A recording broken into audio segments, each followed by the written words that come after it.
Archaeopteryx, or the famous dino-bird, was a small dinosaur that looked a lot like a bird. It lived in Europe 150 million years ago during the Late Jurassic Period. When people found the first Archaeopteryx fossil in Germany in 1861, they were really confused. Birds weren't supposed to exist that far back in time. Some even thought the fossil might be an angel.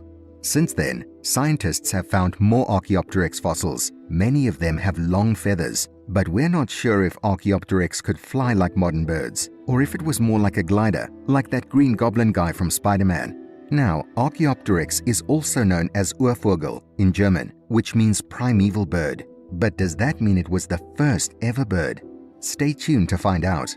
In terms of size, it was similar to a raven, featuring broad wings with rounded tips and a relatively long tail in proportion to its body length. It measured up to 0.5 meters, 1 foot 8 inches in body length, and had a wingspan of around 0.7 meters, 2 feet 4 inches. Its estimated weight ranged from 0.5 to 1 kilogram, 1.1 to 2.2 pounds. Their physical traits resembled those of small-sized Mesozoic dinosaurs more than modern birds. They had features such as a bony tail, elongated second toes that could stretch far, long wings with rounded tips, 3 fingers with claws, and jaws equipped with sharp teeth. Their skeletal characteristics were similar to dromaeosaurids and troodontids. Now, Archaeopteryx is famous for its impressive flight feathers, which resemble those found in modern birds. These flight feathers have a specific arrangement of barb, barbule, and barbicel, which helps them stay sturdy during flight, just like in modern birds. Even the tail feathers, while slightly less asymmetrical, have strong veins similar to those seen in today's birds. While we know a lot about Archaeopteryx's flight feathers, we don't have as much information about its body feathers. Most of the detailed research has been done on the well-preserved Berlin specimen. However, it's important to remember that different species of Archaeopteryx might have variations in their feather structures. In the Berlin specimen, we see well-developed feathers on the legs that look similar to contour feathers, which are essential for supporting flight. Additionally, there are patches of pennaceous feathers along the back, resembling the plumage of modern birds, although not as stiff as the flight feathers. Other parts of the bird show a proto-down structure, similar to the fluffy appearance of the dinosaur Sinosauropteryx, suggesting a fur-like texture. There's no sign of feathers on the upper neck and head of Archaeopteryx specimens, but this absence might be because of how the fossils were preserved. Most of them were found in sediment at the bottom of the sea after floating around for some time. During this drifting, the muscles and tendons relaxed, giving the specimens a typical death pose. This relaxation could have caused the skin to soften, leading to the feathers falling off before they were buried. So, it's likely that the feathers on the head and upper neck got lost during this process, while the tail feathers stayed attached. The structure of their feathers was very similar to feathers of modern birds. This suggests that the feathers were good for flying.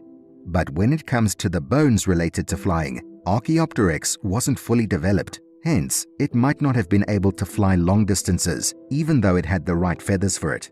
In 2011, Ryan Carney, a grad student, and his team did a study on the colors of an Archaeopteryx feather. They used a number of fancy machines to look at the tiny structures in the feather and compared them to the feathers from 87 modern birds. They figured out that the feather was most likely black, especially towards the end. This feather was probably one that covered the main feathers on the wings. This doesn't mean that Archaeopteryx was all black, but it suggests it had some black feathers, especially on its wings.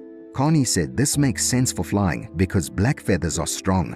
Another study in 2013 suggested Archaeopteryx might have had both light and dark feathers, with the ends being darker. They looked at chemicals in the fossil to figure this out. However, some scientists disagreed with this and said the evidence wasn't clear. In 2020, Carney and others showed that the feather they studied was completely matte black, not shiny or mixed with other colors. But they still don't know for sure what the rest of Archaeopteryx looked like. But what we do know is that it evolved from small meat-eating dinosaurs. Now, some scientists have pointed out that other bird-like dinosaurs of similar age, or even older than Archaeopteryx, had features very similar to it. These features include things like feathers, hands with 3 fingers, a wishbone, and long, strong arms. However, these traits, which are often considered unique to birds, are also found in figures like Xgenji and Oronus jui. which are thought to have lived about 5 million and 10 million years before Archaeopteryx. Because of this, scientists argue that Archaeopteryx might not actually be the earliest bird in the world. Instead, they suggest that many of the features used to describe birds could apply to a broader group of dinosaurs called primeval. This group includes birds and deinonychosaurs, which are a type of theropod dinosaur that includes troodontids and dromaeosaurs. Archaeopteryx lived in what is now Bavaria, Germany. Back then, during the Late Jurassic Period, Europe was closer to the equator and had a warm and dry climate compared to today. These creatures inhabited areas where there weren't many big trees suitable for gliding. The structure of their claws indicates that they likely didn't climb trees often. Instead, their ability to fly might have been related to their behavior for hunting or escaping from predators.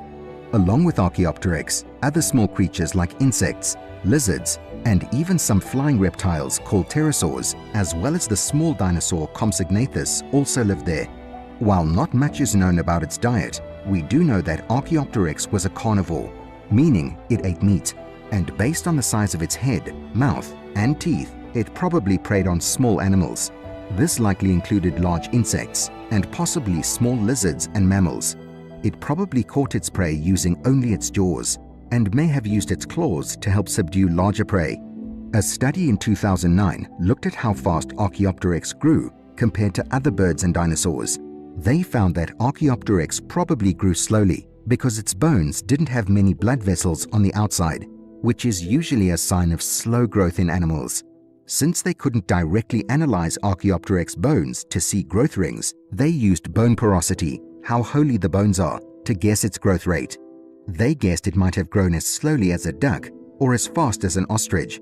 Based on this, they estimated it would take around 970 days for an Archaeopteryx to reach adult size, which is about 2 to 2.2 pounds.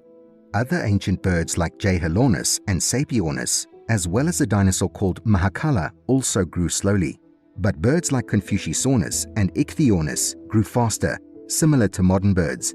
They also compared Archaeopteryx to kiwi birds, which also grow slowly, suggesting they might have similar metabolism. A recent study by scientists from the American Museum of Natural History and the University of Texas looked into the brain of Archaeopteryx. Birds today have really big brains compared to their bodies. Scientists call this hyperinflation, but reptiles, on the other hand, don't have such big brains. When scientists traced back the family tree of birds to dinosaurs like the theropods, they wanted to know why bird brains were so big. Archaeopteryx's brain was somewhere in between the brains of distant theropod relatives like Tyrannosaurus rex and modern birds. It had parts that looked more like those of birds, especially in areas for seeing and hearing, which might have helped it fly. But as more fossils of feathered dinosaurs were found, the American Museum team wanted to take a closer look at brain sizes. Their study showed that Archaeopteryx wasn't as special as they thought.